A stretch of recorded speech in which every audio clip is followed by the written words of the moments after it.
não tinha motivo para o nosso povo duvidar do poder do Criador. Diz a tradição que Caleb, tá, da tribo de Yahudá, Caleb, diz a tradição, não tem na Torá isso, mas diz a tradição, tá, o Midrash, que ele falou assim, Elohim nos deu a vitória sobre o faraó, sobre o Egito, nós atravessamos o Yam Suf, o mar de juncos, o mar vermelho, tá? E Yahuwá fez tantos milagres por nós, e se ele ordenar que façamos uma escada até os céus, nós faremos, tá?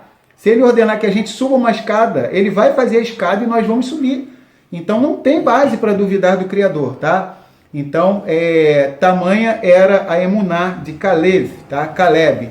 A gente vai ver que ele foi acompanhado por Yahushua bin Nun, Josué filho de Nun. Aí nós já vemos a prefiguração do trabalho de um remanescente fiel de quê? Das duas casas de Israel. Caleb, que é Caleb, da casa de Yahudá, e Yahushua bin Nun, tá? Um efraimita, um integrante da casa de Efraim, tá? Tipificando que sempre vai ter um remanescente fiel das duas casas. Nós estamos começando a Parashá Shlach, que significa envia, também é conhecida como Shlach Lecha, de uma forma mais ampliada, envia por ti, envia para ti. A Parashá que nós vamos estudar hoje é a Parashá, porção semanal de número 37, em um total de 54, já estamos nos aproximando do fim. Então, Parashá número 37, Shlach, também conhecida como Shlach Lecha. Ela se encontra no Sefer Bamidbar, no livro de Números, capítulos 13, 14 e 15, tá bom? Então, o livro de Números, pode deixar aberto aí já, capítulos 13, 14 e 15. Essa Parashá, ela contém 119 versículos. Tá? Curiosamente, esse número 119 nos lembra o quê? O maior capítulo da Bíblia, o maior capítulo das Escrituras, que é o Terrilim, o Salmo 119. Tá? Então, vamos abrindo nossas Escrituras, nossa Torá, no livro de Números, deixar aberto aí no capítulo 13, tá bom? Que a gente vai estudar essa Parashá, tá bom? É uma maneira da gente estar junto. A gente sabe que é uma dificuldade, né? A gente tem que ser muito corajoso, né? Todos nós, né? Vocês aí são de uma coragem extraordinária. Vocês são Hutzpan, que é uma palavra hebraica que significa intrépido, ousado, corajoso. Hutzpan. Tem que ser muito Hutzpan mesmo, muito corajoso, intrépido. Por quê? Para fazer o techuvá, né? Olha as dificuldades que a gente se encontra.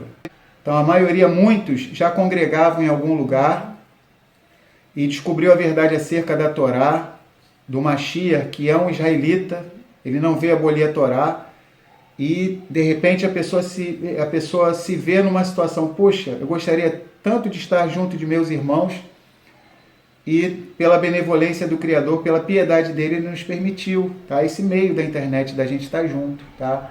Então a gente enfrenta algumas dificuldades aqui em relação aos aplicativos e tudo, mas a gente está aprendendo, tá bom? E a tendência é cada vez melhorar mais.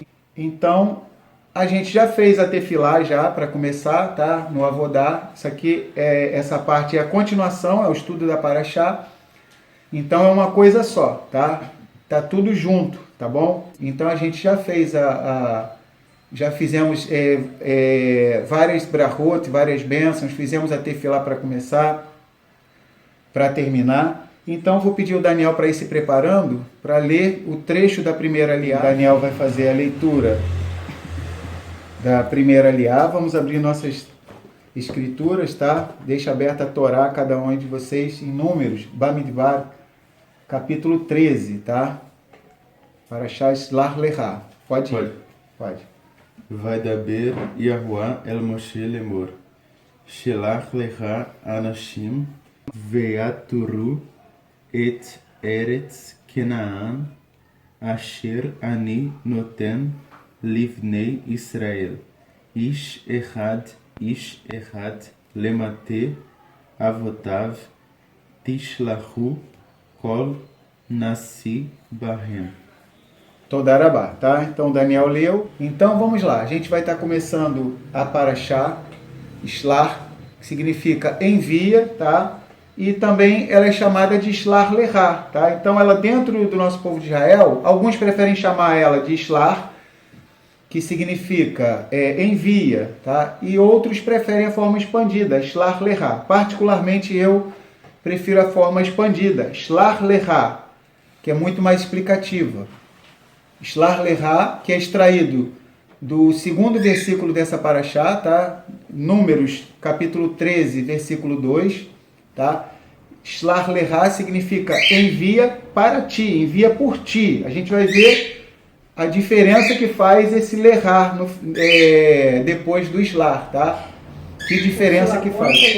Por sua conta e risco, é mais ou menos isso, como a Mary falou, né? Shlach, envia é uma coisa, agora Shlach Lecha, envia por ti, envia para ti, tá? Então, já para a gente ir refletindo. Uhum. Agora, Shlach Lecha, tipo assim, por sua conta e risco. Por sua conta e risco. É por você, tipo assim, não estou nisso, né? Eu não estou nisso, não era o propósito original do Criador enviar os Meraglim, os espias, tá? A gente vai entender isso melhor quando a gente, no decorrer da paraxá, a gente vai conversar sobre isso.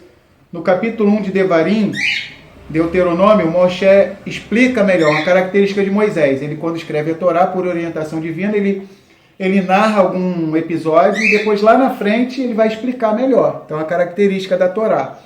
Por isso que a gente tem que linkar todas as peças. E lá em Deuteronômio capítulo 1, Moshe vai soltar esse detalhezinho, que eles chegaram para Moshe e a ideia foi deles, tá? Então não foi a ideia do Criador, o Criador permitiu, tá? O Criador permitiu. Então a gente tem que ler Números 13 e tem que ler o capítulo 1 de Deuteronômio para entender. Ou seja, eles chegaram até Moisés, lá em Deuteronômio explica, né? E eles que pediram, foi uma ideia deles e o Criador permitiu. Mas não era a ideia original. Então eu vou ler um resumo da paraxá e depois a gente vai mergulhar nela, tá? A gente vai ver a tradução do que o Daniel leu e a gente vai continuar, tá? Então vamos lá. Resumo da paraxá. Paraxá Shlach Lecha, resumida. Ela se encontra em Números, Bamidbar, do capítulo 13, 1 até o capítulo 15, 41, tá? Ou seja, os capítulos 13, 14 e 15 completos. Ela contém 119 versículos. Shlach Lecha começa com o incidente principal do mau relatório dos Meraglim, dos espiões sobre a terra de Israel. Enquanto o povo de Israel se prepara para entrar na terra de Israel, 12 importantes líderes são enviados para pesquisar a terra prometida, dos quais 10 retornam e fazem um relatório negativo ao povo, dizendo que seria impossível ao povo de Israel conquistar as poderosas nações que viviam lá. Então olha só, que absurdo, né?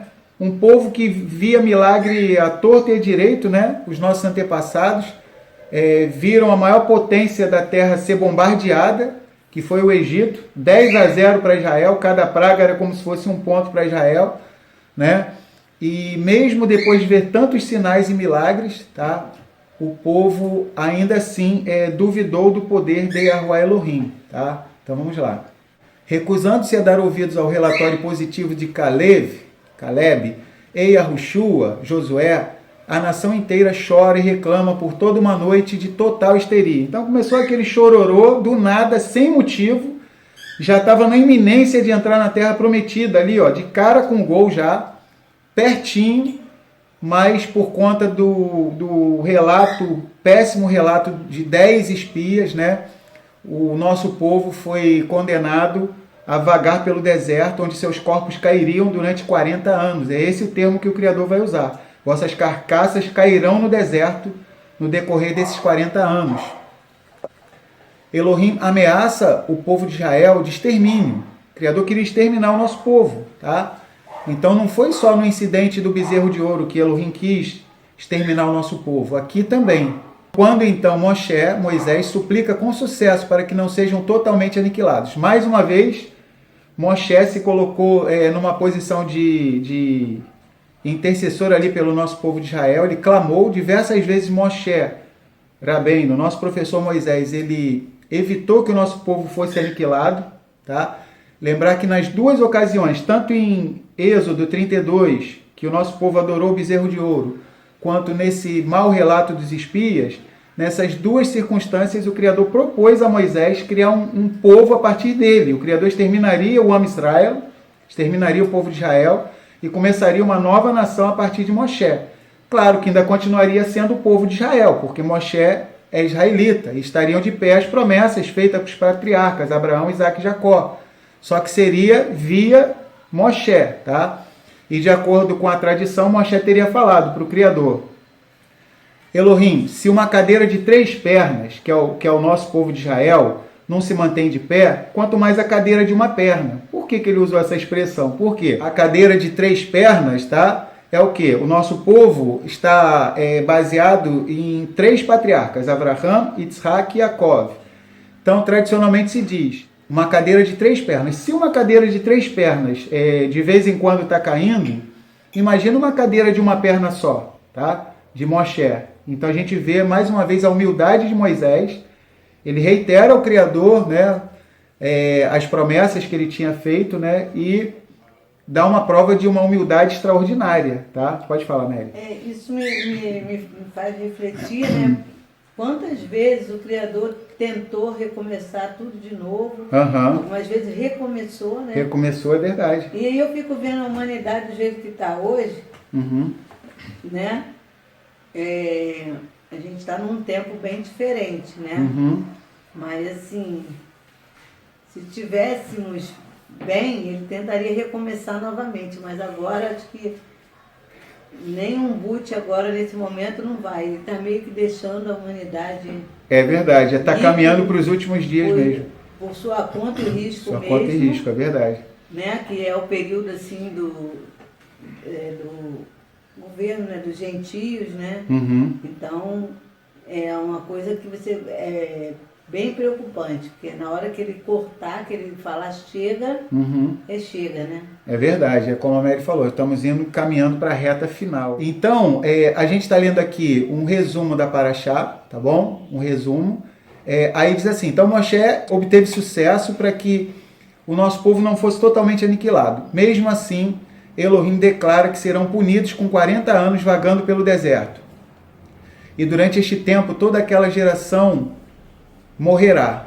Então imagina, uma geração que saiu, né, com a mochila nas costas, imagina você saindo, sabendo que poucos dias depois você vai estar na sua casa com vinhas, olivais, fazendo planos, né? Pô, meu filho vai brincar no quintal da casa, eu vou plantar uma figueira, uma oliveira, vou plantar assim, a pessoa já idealizando um monte de coisa. Vai ter... última hora. E de última hora, com a mochila na mão, né, com tudo, ser condenado, o martelo do Criador bateu e falou, ó, vossas carcaças cairão neste deserto durante 40 anos, tá? Então, assim, foi algo terrível, mas os nossos antepassados, eles, vamos dizer assim, a atitude deles de rebelião foi tão grande que o Criador ainda foi misericordioso, quer dizer, isso ainda foi misericórdia, porque o Criador iria exterminar de uma só tacada o nosso povo, ainda permitiu que eles vivessem, tá? Ainda bem que foram 40 anos, né? Se eles espiassem a terra por mais tempo, né? Isso aí, bem legal, a gente estava conversando essa semana, né, Mary? Então, por exemplo, o Criador fala, por cada dia que vocês espiaram a terra, 40 dias, para cada dia 1 ano, tá? Então, 40 anos por quê? Porque eles espiaram a terra de Canaã durante 40 dias. Imagina se eles espiassem a terra por 100 dias, né? Nosso povo ia ficar no deserto o quê? 100 anos. Se fosse 150 dias, 150 anos. Então, ainda bem que foi 40 dias, tá? Vamos lá. Ainda tem esse detalhe aí, né? Percebendo seu grave erro, um grupo insiste em avançar imediatamente na direção do país, contra a vontade de Elohim, sendo completamente aniquilado pelas famosas nações de Amaleque e Canaã. Ou seja, o Criador falou vai, eles falaram não vamos. Aí quando o Criador falou não vai, eles falaram agora a gente vai. Parece até aquela criança, né? Que o pai e a mãe fala para comer e não quer comer. Aí se fala para não comer, aí é que quer comer. Ou seja, então o nosso povo nessa situação agiu assim. Quando era para ir não foi. Aí depois que recebeu a sentença de ficar do Criador, a gente se arrepende, a gente vai lá agora não. Então a gente tem que entender na nossa vida, eu gosto de usar um termo, tá? A gente aqui criou um termo, né, aqui em casa. A gente não pode deixar passar a hora da cortada da bola, né? Vamos dizer assim. Existe no esporte, né, por exemplo, no vôlei, tem um momento que o camarada que joga vôlei, o outro lá sacou do outro time, um vai e recebe, geralmente é manchete, né? Toca pro cara, aí o preparador levanta a bola, aí tem aquele momento exato da cortada da bola, Se o cara que vai dar a cortada da bola errar por uma fração de centésimos de segundo, talvez ele não vai conseguir fazer aquela cortada. Então, tem um provérbio oriental que diz assim: quando a sorte bater na sua porta, abra a porta gentilmente e ofereça uma cadeira para ela sentar, tá? E existem várias coisas que não podem voltar atrás, né? A palavra proferida, a seta que é lançada e uma oportunidade perdida, tá? Então os orientais dizem isso, tá? Essas coisas não têm volta. Então aqui o nosso povo teve essa oportunidade perdida. Ou seja, entraria logo na terra, ficou com medo dos gigantes, né? Ficaram com medo dos gigantes. Realmente eles eram grandes, poderiam ter em torno de 3 a 4 metros, né? Goliat, né? Golias, nessa época aqui seria considerado baixinho. Se eles tivessem um time de basquete aqui, Golias, provavelmente nem seria escalado, só para a gente ter ideia. Então eles eram grandes, tá? Os filhos de Anak, tá? Os Nefilim. Só que explica, mas não justifica, tá? O Criador tinha bombardeado a maior potência da terra, que é o Egito. Não tinha motivo para o nosso povo duvidar do poder do Criador. Diz a tradição que Caleb, tá? Da tribo de Yahudá, Caleb, diz a tradição, não tem na Torá isso, mas diz a tradição, tá? O Midrash, que ele falou assim: Elohim nos deu a vitória sobre o faraó, sobre o Egito. Nós atravessamos o Yam Suf, o mar de juncos, o mar vermelho.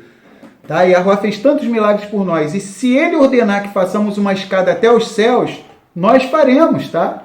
Se ele ordenar que a gente suba uma escada, ele vai fazer a escada e nós vamos subir. Então não tem base para duvidar do Criador, tá? Então, tamanha era a emuná de Caleb, tá? Caleb. A gente vai ver que ele foi acompanhado por Yahushua bin Nun, Josué filho de Nun. Aí nós já vemos a prefiguração do trabalho de um remanescente fiel de quê? Das duas casas de Israel.